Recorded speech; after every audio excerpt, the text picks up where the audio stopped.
So what is a distribution from a retirement plan? That's what we're going to talk about right now. Okay, so you're probably wondering, what is a distribution from a retirement plan? What do you plan to do? I imagine you probably want to get income from this, and you're wondering how to do that. What does it really mean? Well, let's talk about what those distributions are and what are the rules for retirement plans. And by the way, is there an alternative that's better than what you're trying to do right now? We'll talk about that in this video.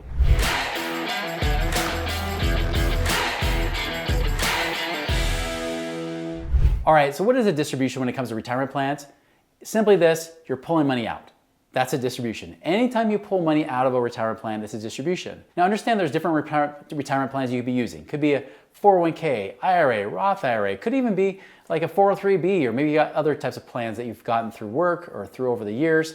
That's fine, that's great. A distribution is anytime you pull money out of it. Now it doesn't have to be monthly, it could be annually, it could be whenever you need it. That's a distribution. So when you pull money out, that's a distribution. Why do they call it that? Because really understand this, if you have a retirement plan, just like a 401k, for example, you are not the owner of the 401k. You are the benefactor of the 401k. I can already hear like some trolls like, that's not true, I own my 401k. Well, guess what?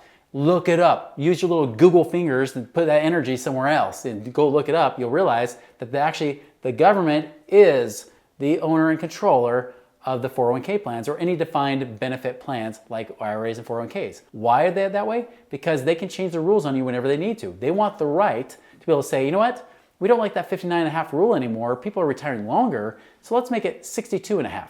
Because for whatever reason, they like those halves, right? So let's change the age to 62, and they can change it. You know, they've already changed the required minimum distribution, that RMD. They already changed it. It used to be 70.5, now it's up to 72. During COVID, they changed that during 2020, right? They change those rules whenever they want. You have no say in the matter. You have to go along with those IRS rules. Also, if they ever decide to say, what's the penalty? You know, right now it's 10% penalty for early withdrawals. They can change the age, but they can also change the penalty amount. They say, no, we're gonna charge you more. And just so you know too, you're also paying the highest possible tax in your situation, which is an ordinary income tax whenever you take out distributions. So just understand that you are the benefactor of that money, not the owner and controller of it.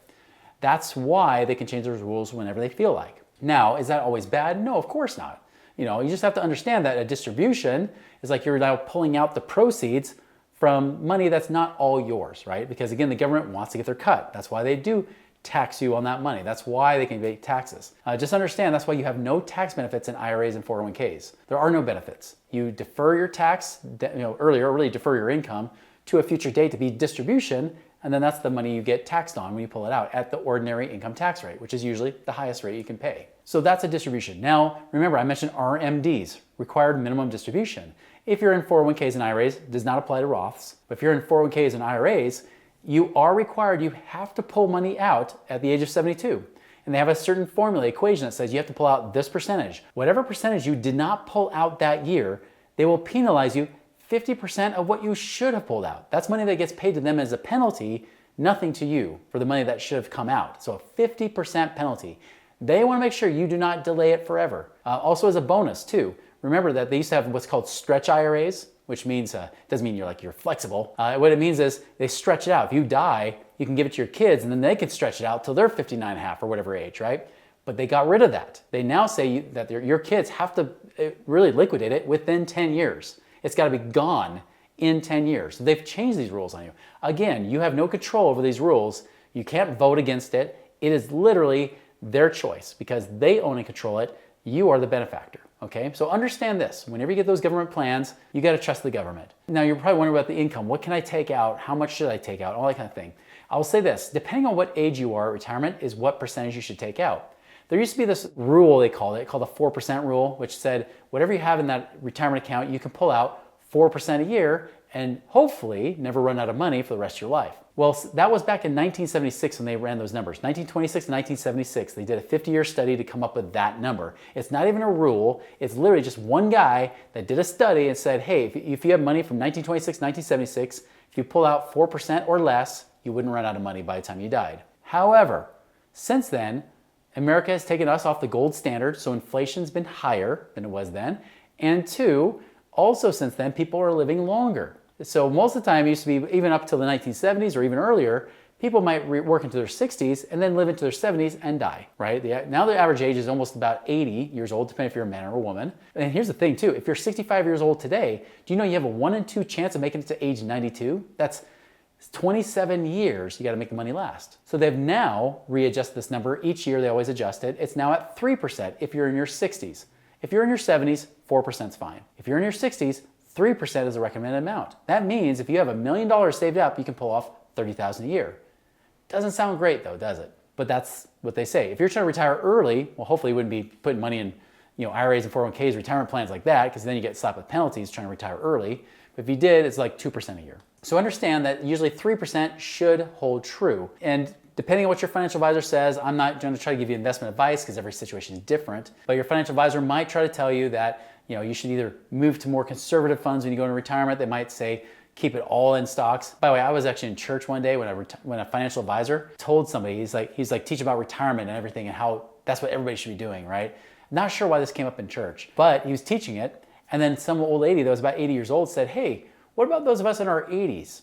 What should we do? Where should we invest our money? Should it be in bonds? Where should it be in this? He's like, no, 100% stocks. Unless you're like, 90 or 100 years old, 100% stocks all the way. And both my wife and I like guffawed, right? That's the literary term. Like we were like, "Pooh!" Like what? I literally like burst out. Like what? Like this guy had only been a financial advisor for 10 years, never seen a down market. So I was like, this guy is going to go to jail, or at least get sued by somebody for giving this kind of crappy advice. He's like, no, you should put all of it in the stock market. Like, well, now you shouldn't be pulling off 3% a year anymore. You'd be lucky to pull off 1 or 2, even if you're in your 80s because of his crappy advice. So anyways, long story short is it depends on where you have your money. You can always be more conservative, more aggressive.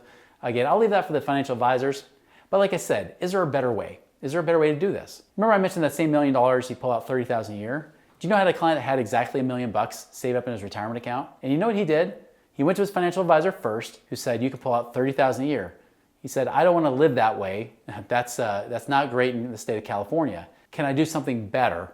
So he started looking for answers. He found our Money Ripples channel, like you're on right now. He found that, started listening to our podcast and everything. And he's like, you know what?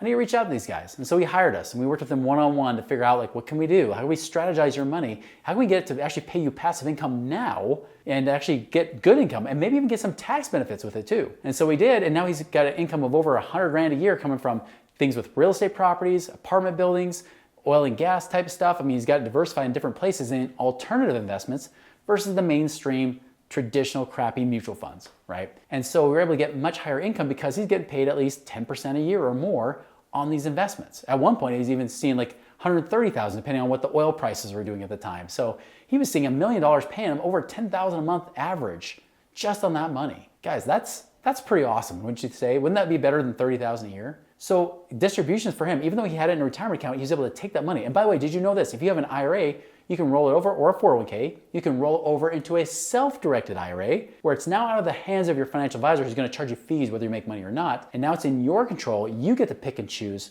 where to put that money. Now, if you're wondering, what are those options? Like I said, subscribe to this channel for one. But two, if you're wondering, how much passive income could I actually be making? How much income distributions could I be pulling off on my retirement accounts right now? Go to moneyripples.com. There's a passive income calculator.